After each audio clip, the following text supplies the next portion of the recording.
Okay.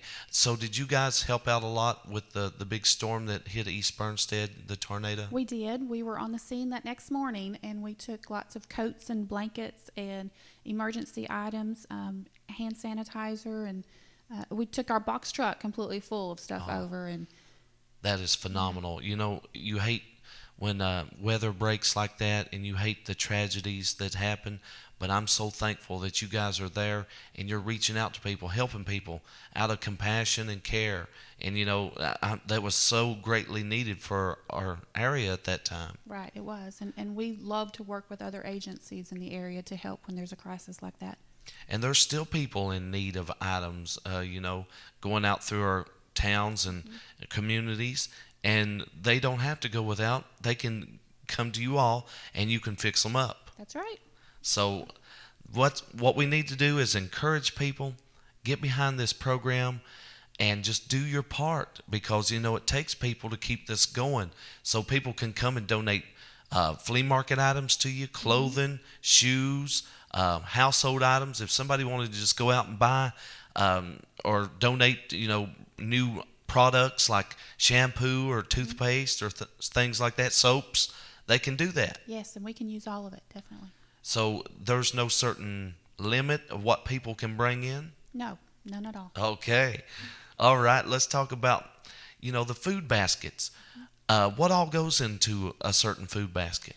Well, we have government commodities that come to us free of charge from God's Pantry in Lexington. There's usually about four of those items in the food box each month, and that's normally juice and cereal, canned vegetables, and canned fruit. Everything else that's in that food box is either food that we have collected or it's been given to us through a food donation, a food drive, or of course we've purchased it. We pick up food from both Kroger locations twice a week in London, and we also pick up from Starbucks and from KFC every week. So Wonderful. Now, do you have to be a Laurel County or London resident to get these food items? you do, yes. Okay. So that's a bad misconception on a lot of people's part. But you know other organizations that you can refer them to. Like if somebody's in Barberville Yes. and they call up in London and say, hey, I'd like to get in them food Hmm. baskets, you can direct them. We do. We have an organization in this area called TriCan, and that's Tri County Assistance Network. And we meet about every 6 weeks, so we're very connected with all the other food pantries in Knox County, Whitley County, Laurel County, Clay, and Jackson.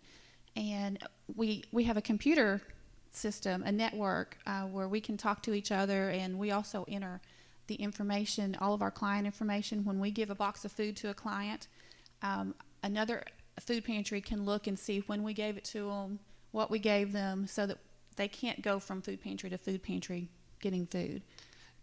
Just an average, I'd say you've helped over hundreds and hundreds of people. Is that a correct average? Oh, definitely. Yeah, we do on average 650 families every month. 650 families Hmm. a month. Yes. That is phenomenal. And it's an ongoing thing, and it's a process to where like you're constantly doing it. I mean, you just can't let this part over here go down or let that part That's over right. here. You got to constantly be adding to this because you'll need it. It goes fast. It Yes. goes fast, and that's where people come in. There's a lot of people's got storage units, stuff that's just stacked up in there for years. Encourage the people if they got something that they want to donate. Like you said, you can give them out a tax receipt or Hmm. whatever. But instead of it just sitting in a storage unit just collecting dust, let it go to work for somebody. Absolutely. Someone out there can use it.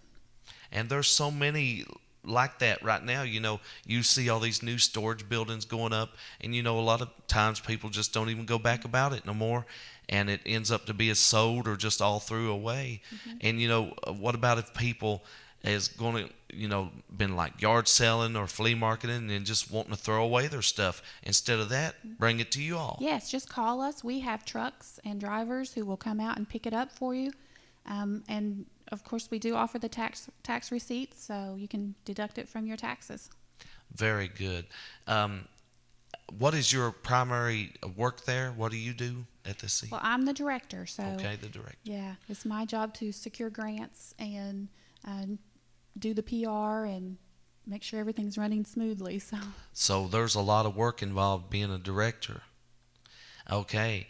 And right now, do you need people to do any certain things like delivery or anything like that? Well, our senior food program, we deliver about 60 of those food baskets to shut-ins in Laurel County.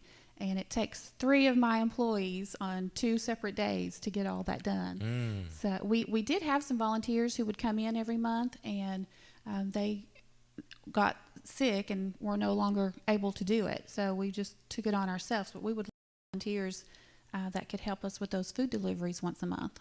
And it'd be so greatly appreciated from you all and from the people receiving the items. Oh, it's very rewarding when these elderly people, most of them live alone, and they love visitors. So when you go, you have to spend at least 15 minutes with each of them. So.